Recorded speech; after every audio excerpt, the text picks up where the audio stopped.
Selamat datang di perkuliahan Machine Learning dan kita akan membahas mengenai feature selection.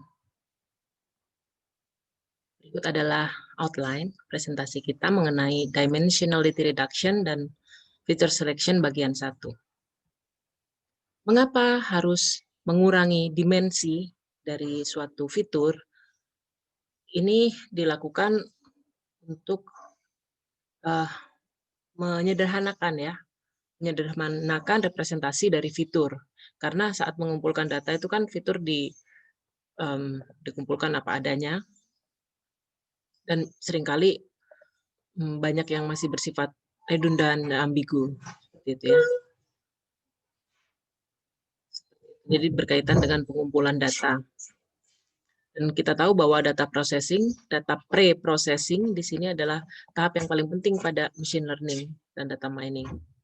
Jadi dimensionality reduction ini adalah untuk mengurangi kompleksitas dari fitur-fitur dari suatu data agar mengurangi ukuran dari data yang dimasukkan ke dalam machine learning agar hasilnya lebih efektif.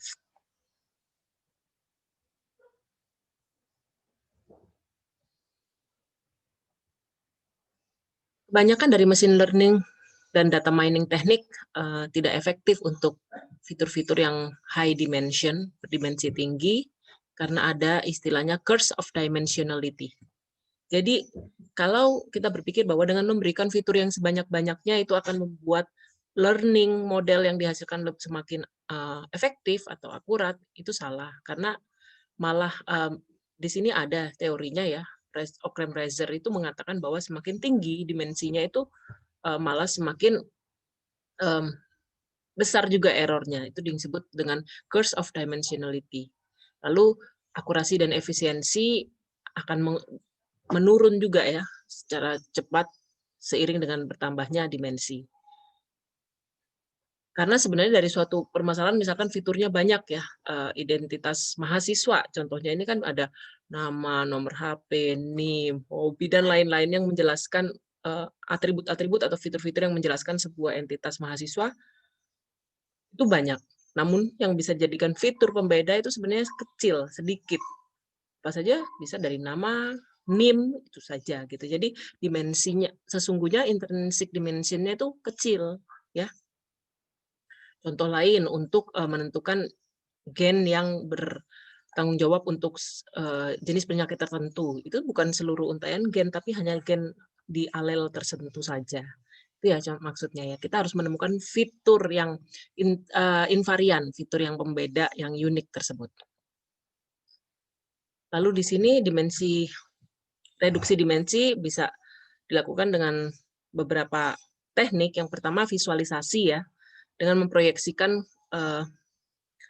high dimensional data menjadi dimensi yang lebih rendah, contohnya 2 dimensi atau 3 dimensi.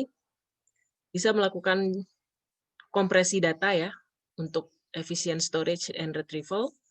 Lalu juga noise removal ya, menghilangkan noise yang ada pada data. Jadi nanti meningkatkan akurasi juga tujuannya.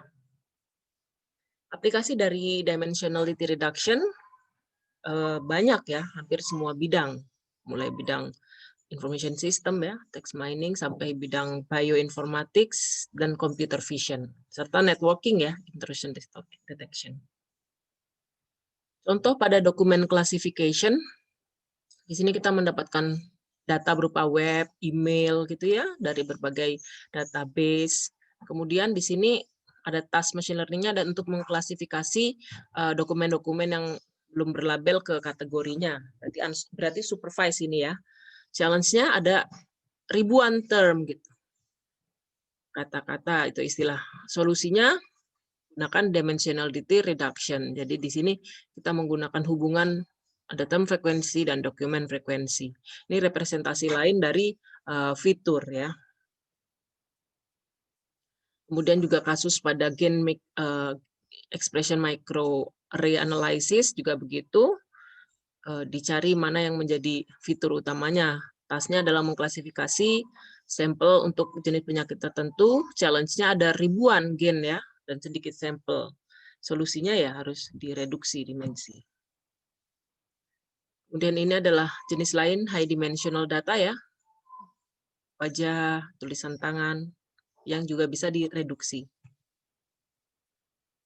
Kemudian ini adalah teknik-teknik utama pada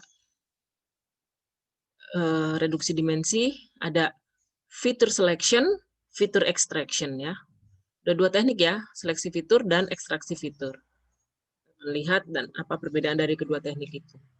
Yang pertama, feature selection atau pemilihan fitur. Memilih fitur. Ini adalah proses untuk menentukan subset atau fitur-fitur yang optimal berdasarkan suatu objective function tertentu.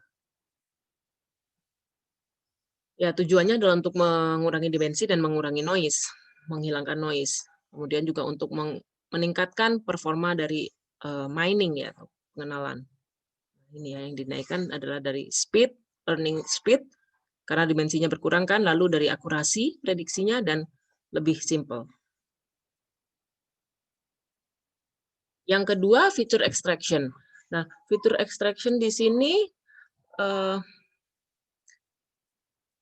beda ya, kalau feature selection itu kan kita memilih, menseleksi. Sedangkan extraction ini kayak memampatkan gitu ya. Jadi kalau yang namanya memilih, tadi dari 10 kita pilih 3 gitu. Sedangkan kalau feature extraction ini dari 10 menjadi representasi baru ya, yang lebih kompak. Misalnya cuma 4, tetapi bukan menghilangkan yang 6, tetapi sudah menjadi representasi baru, makanya menggunakan transformasi biasanya ya. Jadi memetakan dari high dimension ke yang lebih rendah dimensinya ya. Nah, ini contohnya ya dipetakan seperti itu, di mana dari D menjadi P, di mana P kurang dari D dimensinya ya. Nah, di sini kriterianya untuk reduksi bisa berdasarkan ini ya. Pada unsupervised berarti meminimalisasi information loss, dan pada supervised memaksimalisasi discrimination class ya, pembedaan antar kelas. Perbedaan antara feature reduction dan feature selection. Pada feature reduction seluruh feature reduction ini seluruh fitur digunakan ya. Feature reduction ini maksudnya extraction tadi ya. Jadi seluruh fitur digunakan tapi ditransformasi ya menjadi kombinasi dari original feature. Sedangkan pada feature selection ya hanya subset bagian dari original feature saja yang dipilih menggunakan fungsi objektif tertentu. Lalu ada juga perbedaan antara continue dan discrete, tetapi ada di keduanya. Kita akan lihat ya ini feature selection. Kita harus tahu dulu apa itu subset optimality, mencari subset yang optimal dari suatu set atau himpunan. Nah, dalam perspektif feature selection, subset dilakukan feature ranking, rankingan, di mana yang rankingnya paling tinggi itulah nanti yang akan dimanfaatkan ya dalam model learning-nya. Lalu feature evaluation, dan ada modelnya tekniknya ya, di sini model filter dan model wrapper. Lalu validasi. Nah, pada klasifikasi subset optimality itu adalah minimum subset yang cukup untuk membangun hipotesis yang konsisten. Ya, jadi optimal di sini berdasarkan pada data trainingnya ya. Namun juga optimal set ini bisa overfit training data ya.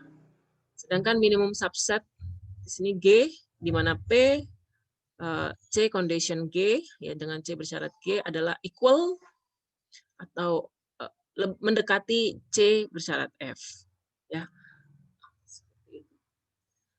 F itu adalah yang set keseluruhannya ya di situ. Jadi ini antara training dan actualnya. Optimality ini berbasis ke seluruh populasi dan hanya training ya, data yang disediakan untuk kita menentukan si fitur subset ini tadi.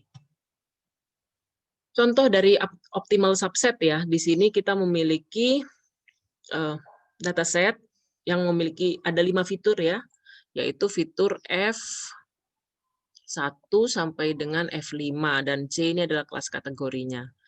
Ya. Di sini ada 5 fitur, dan kita akan cari optimal fiturnya ya. Bisa saja itu dengan persyaratan di sini C sama dengan F1 or F2. F3 tidak sama dengan F2. Nah, ini dia berbeda ya. F5 tidak sama dengan F2. Optimal subsetnya bisa jadi F1, F2 atau F1, F3. Gitu ya. Nah, bagaimana mencari kombinasi? Mencari optimal subset ini adalah permasalahan kombinatorial. Oke,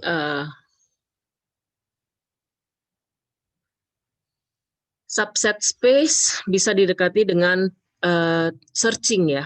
Searching, misalnya kita di sini searching for what? Satu ini artinya 0, 0, 0, 0, ini artinya ada 4 ya. Contohnya ada 4 buah fitur. Kita kemungkinan subsetnya apa saja? Bisa 1 saja, bisa 2 saja gitu.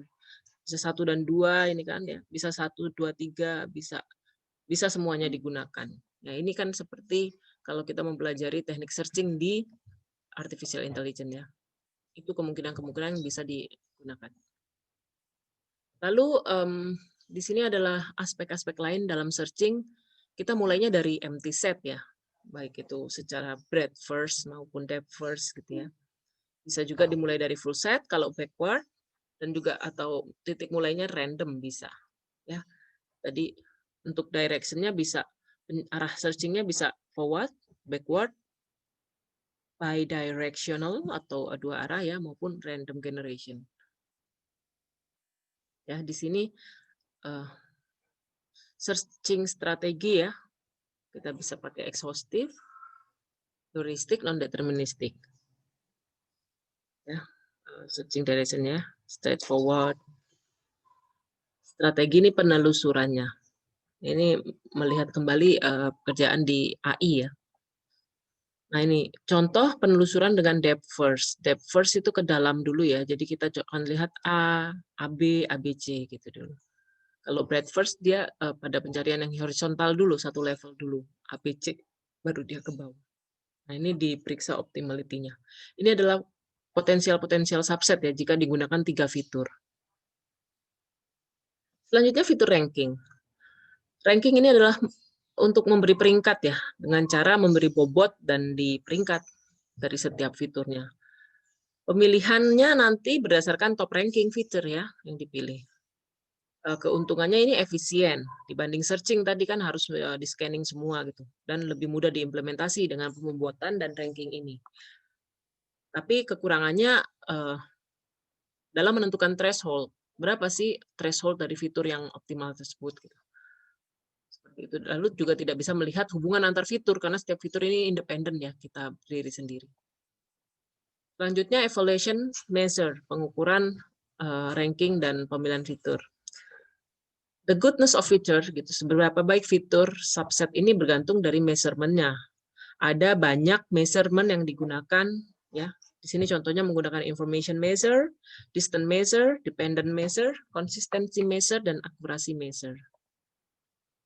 Nah ini sebagai contoh ya, ini ada dataset Sunburn data dengan 1, 2, 3, 4 fitur, dan ini kelasnya ya, kelasnya 1, 0 ya, sunburn, tidak sunburn, terbakar gitu kan kulitnya itu dengan fitur rambut, tinggi, berat, dan lotion. Nah ini datanya, ini data training. Lalu di sini bisa menggunakan ini ya, prior dan class conditional probability. Gimana ya dihitung gitu resultnya, kalau yang kelas no berapa, kan ini kita punya I8 ya, 8 data, yang no ada 5 jadi 5/8, yang yes ada 3/8. Kita bisa lihat conditional probability-nya, misalnya di sini hair sama dengan 1 dan result sama dengan no. Untuk fitur hair 1 dan result no kita lihat dulu di sini yang no kan ada 1, 2, 3, 4, 5. Nah dari yang no ini dengan syarat hair sama dengan 1 ya kita cari yang hairnya 1 kan ini. 1, 2. Itu saja kan, makanya dia 2/5. Demikian ya, seterusnya yang lain juga seperti itu untuk mencari nilai conditional probability-nya.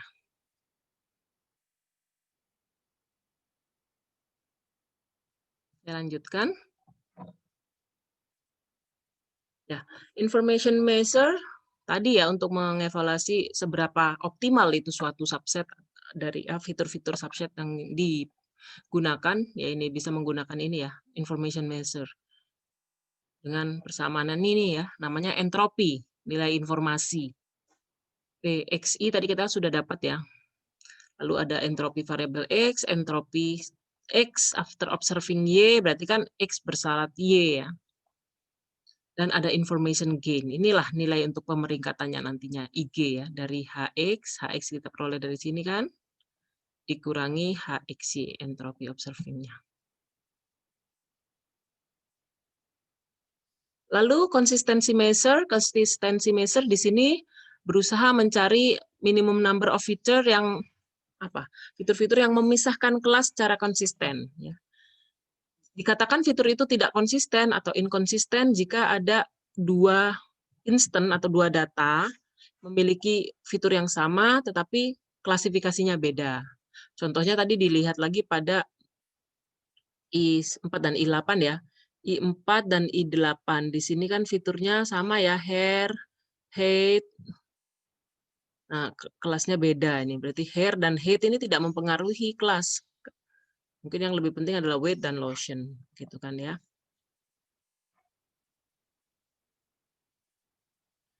Oke ya, ini lanjutkan. Accuracy measure adalah menggunakan hasil klasifikasi ya, akurasi untuk mengevaluasi measure-nya. Dan faktor-faktor yang membatasi pemilihan measure itu adalah tadi ya, ada hasil klasifikasi dan kecepatan membangun classifier-nya.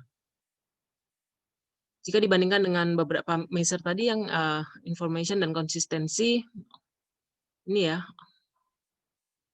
akurasi ini mengukurnya itu bias karena harus hasil klasifikasinya dulu digunakan ya. Dicoba misalnya fitur 1, 2, nanti dibandingkan 1, 3 gitu. Nanti ketahuan. Nah, kalau coba-coba mana subset fitur yang paling baik, ini kan time consuming ya, memakan waktu. Selanjutnya adalah model dari seleksi fitur ya, ada filter model dan wrapper model. Bedanya apa? Pada filter ini memisahkan feature selection dari learning, classifier learning ya. Jadi depend on bergantung pada ini karakteristik data, baik tadi measurement-nya menggunakan information, distance, konsistensi gitu. Ya, jadi memang tidak bias. Ini hasil ini akurat karena dari fiturnya, salah pemilihan fiturnya, ataukah hasil dari learning algoritmnya yang akurat gitu. Sedangkan wrapper model di sini bergantung pada suatu predetermined classification algorithm ya, jadi bergantung pada hasil klasifikasi. Jadi menggunakan hasil prediksi sebagai hasil untuk menyatakan seberapa baik ya akurasi suatu pengenalan. Tapi di sini computationally expensive karena untuk tahap pemilihan fitur saja sudah menggunakan learning model atau classifier. Nah, contoh ya, pada filter model seperti ini.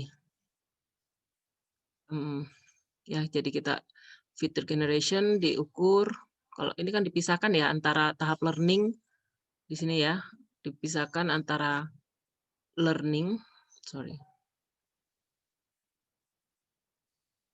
dan feature selection. Ini filter model ya. Kalau sudah baik ya berhenti. Kalau belum baik diulangi lagi ya di sini. Jadi dilakukan feature selection dulu, baru ketika udah yes, baru learning ya. Jadi training dan testing dipisahkan. Sedangkan wrapper model, nah ini, jadi sudah melibatkan learning di sini, padahal bukan learning untuk menghitung akurasi hasil ya, tapi learning untuk menentukan fitur mana yang digunakan. Gitu. Tadi perbedaannya di situ. Itu wrapper. Baik, saya lanjutkan. Bagaimana untuk memfasilitasi hasil atau seleksi fitur. Bisa menggunakan direct evaluation dan indirect evaluation. Direct evaluation di sini artinya kita langsung ya mengevaluasi hasilnya, dan ini cocok untuk artificial dataset buatan. Jadi digunakan prior knowledge about data, karena kita sudah tahu dibuat dataset ini dalam lingkungan yang dikondisikan. Sedangkan indirect evaluation itu jika kita tidak tahu ya datasetnya, ya dataset yang real world, yang spontaneous, pengambilannya seperti itu ya. Jadi Nanti evaluasinya berdasarkan jumlah fitur yang dipilih, yang diseleksi, performance dari seleksi fitur, akurasinya, goodness.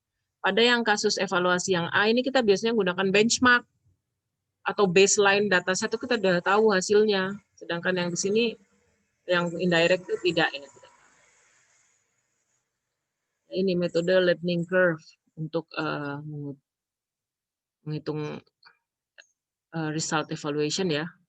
Ada before and after comparison, comparison using different classifier dengan classifier yang berbeda, atau dengan repeating experimental result, ya, diulang lagi risetnya. Algoritma untuk klasifikasi, untuk pemilihan fitur, filter algorithm, tadi ya membedakan antara learning sama tahap filter selection ini menggunakan fitur ranking algorithm ya, dan subset search algorithm. Sedangkan wrapper, fitur rankingnya bisa menggunakan classifier karena dia di dalam pemilihan fitur pun sudah dilakukan learning ya, learning model, bisa menggunakan SFM atau RFA. Ini tadi RFA ya, bisa dilihat algoritmnya. Tadi ya, filter algorithm kita bisa menggunakan information measure atau entropy measure, sedangkan wrapper berbasis expectation maximization.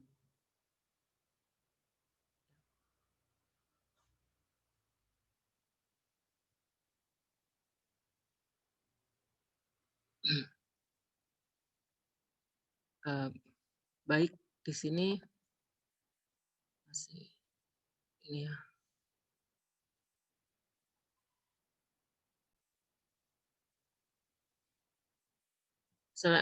Saya akan langsung ke bagian ini ya, feature selection in sample. Nah, ini bisa banyak aplikasinya yang bisa disimak, bisa dibaca, lalu intrusion detection, feature extraction ya. Extraction itu untuk unsupervised ada banyak metodenya, diantaranya SVD, ACA, PCA, manifold learning, dan untuk supervised ada LDA, CCA, PLS. Feature detection atau disebut feature extraction ini tadi berbeda ya sama selection. Kalau selection kan memilih subset, sedangkan feature extraction ini mentransformasi fitur-fitur menjadi suatu fitur-vektor yang baru dengan algoritma-algoritma ini ya. Intinya adalah reduksi dimensi. Ya. Baik yang linear maupun yang non-linear. Baik, demikian paparan dari saya. Jika ada pertanyaan, kita akan berdiskusi. Terima kasih atas perhatiannya.